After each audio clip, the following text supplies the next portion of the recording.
Hello everyone, ఈరోజు ఈ వీడియోలో మనం స్టాక్ మార్కెట్లో ఎస్ఐపితో పాటు ఇంకా ఏం చేస్తే మంచి రిటర్న్స్ ఎర్న్ చేస్తామో చూద్దాం. ఇది ప్రాపర్గా ఇంప్లిమెంట్ చేస్తే more than 30% CAGR returns work out అయ్యచ్చు. మనం చేసే ఎస్ఐపి మనకి లాంగ్ టర్మ్లో మంచి వెల్త్ క్రియేట్ చేసి పెడుతుంది. మార్కెట్ ఎలా ఉన్నా మనం మన ఎస్ఐపి మాత్రం ఆపొద్దు. ఒక 10 years 15-20 years long term goal కోసం మనం ఎస్ఐపి చేస్తుంటాం కదా. ఆ టైం ఎప్పుడైతే వస్తుందో అప్పుడు మార్కెట్ మంచి పొజిషన్లో ఉందా చూసుకొని తీసుకోవాలి. అది కాకుండా మార్కెట్లో మనకి షార్ట్ టర్మ్లో మంచి ఆపర్చునిటీస్ వస్తూనే ఉంటాయి. ఒక 5%, 10%, 20%. క్రాష్ లాంటి టైమ్స్లో అయితే 40-50% కూడా మార్కెట్ ఫాల్ అవుతుంది. అంటే ఇండెక్స్ 40-50% ఫాల్ అవుతుంది. సో ఆ టైంలో మనం ఏం చేస్తామంటే మనం ఎస్ఐపి అమౌంట్ కాకుండా ఎక్స్ట్రా ఎమర్జెన్సీ ఫండ్, దాంతోపాటు ఈ యొక్క షార్ట్ టర్మ్ ట్రేడింగ్ క్యాపిటల్ కూడా మెయింటైన్ చేస్తుండాలి.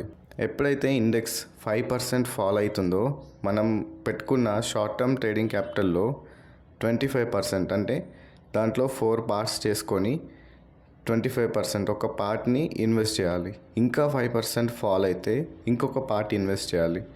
అట్లా 4 times 5%, అంటే 20% ఫాల్ వరకు మనం ఈ షార్ట్ టర్మ్ క్యాపిటల్ యూజ్ చేసి మార్కెట్లో ఇండెక్స్లో ఇన్వెస్ట్ చేయాలి. ఎప్పుడైతే మార్కెట్ మళ్ళీ ప్రీవియస్ పీక్ దగ్గరికి వస్తుందో అప్పుడు సెల్ చేసేసుకోవాలి. సో దీని ద్వారా మనకి షార్ట్ టర్మ్లో 3 to 6 months టైంలో మంచి రిటర్న్స్ ఎర్న్ చేయొచ్చు. 10-20% రిటర్న్స్ 3 to 6 months టైంలో వస్తాయి. అప్పుడప్పుడు ఈ టైం కొంచెం పెరగవచ్చు, కొంచెం తగ్గవచ్చు. సో మనం రెగ్యులర్గా చేసే ఎస్ఐపితో పాటు ఈ షార్ట్ టర్మ్ ఇన్వెస్ట్మెంట్, ఇక్కడ మనం ఏం చేస్తున్నామంటే ఇండెక్స్లో స్వింగ్ ట్రేడ్ చేస్తున్నాం. ఏదైనా ఒక స్టాక్ పడుతూ జీరో అయిపోయి ఆ కంపెనీయే మూసేసే స్టేజ్కి వెళ్ళొచ్చు, కానీ ఇండెక్స్ మాత్రం అట్లా వెళ్ళదు కదా. సో ఇండెక్స్ ఖచ్చితంగా మళ్ళీ పైకి వెళ్ళాలి. సో ఇండెక్స్ ఫాలో అవుతున్నప్పుడు మనం ప్రతి 5% దగ్గర యావరేజ్ చేసుకుంటా కొన్న అమౌంట్ మళ్ళీ ఆ ప్రీవియస్ పీక్ వచ్చేసరికి మనం మంచి ప్రాఫిట్స్లో ఉంటాం. సో ఏ టెన్షన్ లేకుండా మనం డౌన్వర్డ్ యావరేజ్ చేసుకోవచ్చు ఇండెక్స్లో అయితే.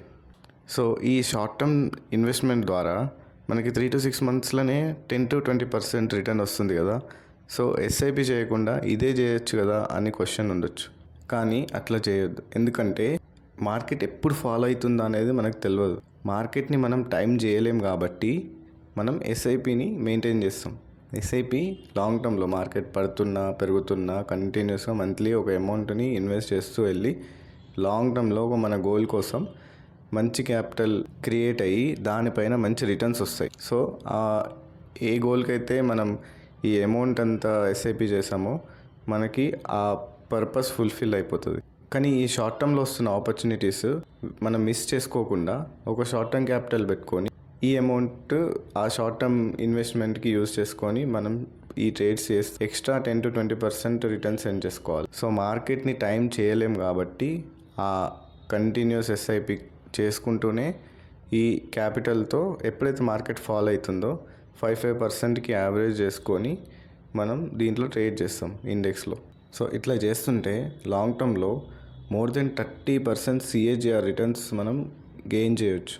అండ్ మీరు చేసే ఈ షార్ట్ టర్మ్ ట్రేడ్ మ్యూచువల్ ఫండ్లో చేయొద్దు. మ్యూచువల్ ఫండ్లో చేస్తే ఏమవుతుందంటే దాంట్లో ఎగ్జిట్ లోడ్ కట్టాలి, దానిపైన ఎక్స్పెన్స్ రేషియో కట్టాలి. సో ఇవన్నీ ఛార్జెస్ కట్టినాక మనకు వచ్చేది ఏముండదు. సో మన రిటర్న్స్ అన్నీ ఎఫెక్ట్ అవుతాయి. మనం ఏం చేయాలంటే ఈటీఎఫ్లలో ట్రేడ్ చేయాలి.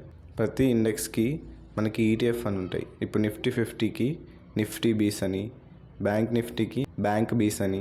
సో ఇట్లా ఇండెక్స్కి ఈటీఎఫ్స్ అని ఉంటాయి, దాంట్లో ట్రేడ్ చేయాలి.